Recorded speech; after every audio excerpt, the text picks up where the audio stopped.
Hi నమస్తే. ఈరోజు మనం రంజాన్ స్పెషల్ షీర్ కుర్మా ఎలా చేయాలో చూద్దాం. ముందుగా ఒక ప్యాన్లో 2 స్పూన్లు నెయ్యి వేసుకొని ఇందులో మనం డ్రై ఫ్రూట్స్ని వేయించుకుందాం. నేను ఇక్కడ కాజు, బాదాము, పంకిన్, మెలన్ సీడ్స్ని తీసుకున్నాను. అలాగే కొన్ని ముల్కా కిస్మిస్లు కూడా తీసుకొని వేయించుకుంటున్నాను. ఇవి కొద్దిగా వేగగానే తీసి పక్కన పెట్టుకొని అదే నెయ్యిలో నేను మనకి రంజాన్ స్పెషల్కి దొరికే సేవైని ఇందులో వేపుకుంటున్నాను. ఇది బాంబినో కన్నా కూడా సన్నగా ఉంటుంది, తొందరగా ఉడికిపోతుంది.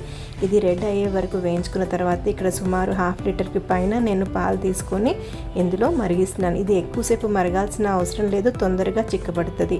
ఈ కన్సిస్టెన్సీకి నేను ఒక 4 స్పూన్ల షుగర్ని అలాగే కొద్దిగా యాలకుల పొడిని యాడ్ చేసుకొని ఒక 1-2 నిమిషాల పాటు ఉడికించేసేసి ఆఫ్ చేసేసుకుంటే మనకి షీర్ కుర్మా ఆల్మోస్ట్ రెడీ అయిపోయినట్టే. దించే ముందు, ఆఫ్ చేసే ముందు మనము డ్రై ఫ్రూట్స్ వేసుకొని కట్టేసుకుంటే సరిపోతుంది. ఇది చల్లారిన తర్వాత కొద్దిగా చిక్కబడుతుంది. చిక్కబడకుండా లూజ్గా ఉంటేనే మనకి షీర్ కుర్మా ఎంతో టేస్ట్గా ఉంటుంది. ఒకవేళ చిక్కబడితే కనుక మరిన్ని పాలు వేసుకొని లూజ్ చేసుకుంటే సరిపోతుంది. మరి నేను ఇక్కడ మీకు సర్వింగ్ బౌల్లో సర్వ్ చేస్తున్నాను.